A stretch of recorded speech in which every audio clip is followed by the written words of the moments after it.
तो सरल भाषा में ये समझ लीजिए कि अच्छी रैंक आने के बावजूद भी अच्छे कॉलेजेस में दाखिला ना मिल पाने से छात्र मायूस हैं। असल में मेडिकल की पढ़ाई के लिए प्राइवेट कॉलेजों में मोटी फीस भरनी पड़ती है, जबकि सरकारी में प्राइवेट के मुकाबले काफी कम फी होती है।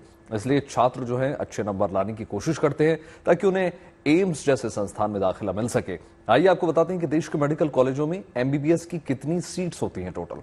देखिए, सरकारी कॉलेज की अगर हम बात करें तो उसमें 56,283 सीट्स हैं, जबकि प्राइवेट कॉलेज की अगर हम बात करें तो 51,665 सीटें हैं। मतलब टोटल सीट्स की अगर हम बात करें तो 1 लाख के पार जाती हैं। लेकिन आपको जानकर हैरानी होगी कि इस साल करीब 24 लाख छात्र नीट में शामिल हुए थे। अब आपको ये बता देते हैं कि 2020 से अब तक नीट परीक्षा में कितने टॉपर रहे हैं। ये सवाल इसलिए भी उठ रहा है क्योंकि इस साल 67 छात्रों की पहली रैंक आई है।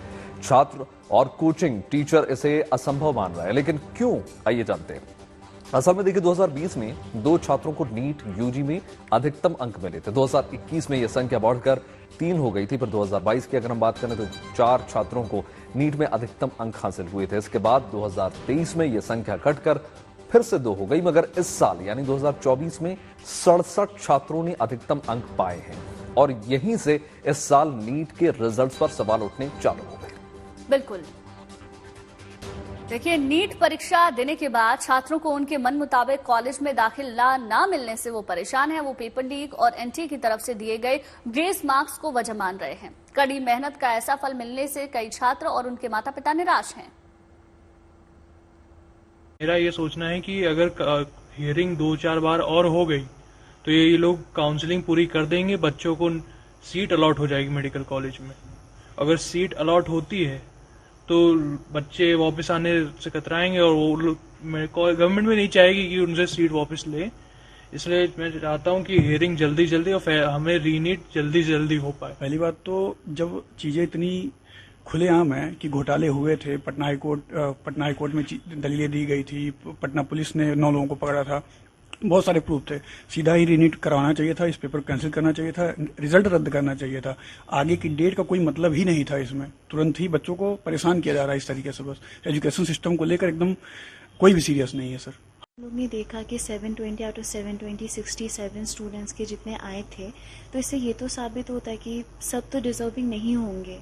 तो अगर डिजर्विंग कैंडिडेट को सीट नहीं मिलेगा मेडिकल कॉलेज में तो बच्चों के लिए भी ये काफ़ी अनफेयर रहेगा। उन्हें प्रिपेयर करने का मन नहीं करेगा। जो लोग इतने सालों से प्रिपेयर कर रहे हैं, हम खुद 2 साल से प्रिपेयर कर रहे हैं नीट के लिए, तो और फ्यूचर नेशन के लिए भी उतना अच्छा नहीं है कि अगर मेडिकल डॉक्टर्स अगर उतने अच्छे नहीं बन पाए तो हम ये चाहेंगे कि अगर रीनीट हो और सुप्रीम कोर्ट इसमें प्रॉपर वेरिफिकेशन करते हुए डिसीजन ले तो बच्चों का फ्यूचर भी सिक्योर होगा और नेशन को भी ऑथेंटिक डॉक्टर्स मिलेंगे। वही समझ नहीं आ रहा कुछ।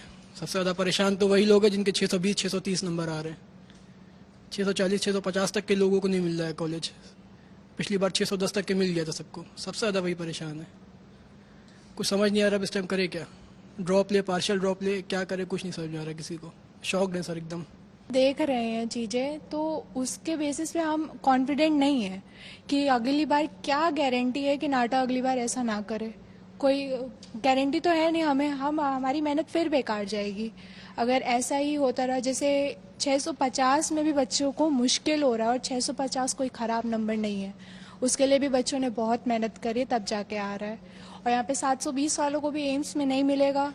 मतलब क्या ले आए कि बच्चे एम्स में जाएं और क्या करें, तो समझ में नहीं आ रहा है।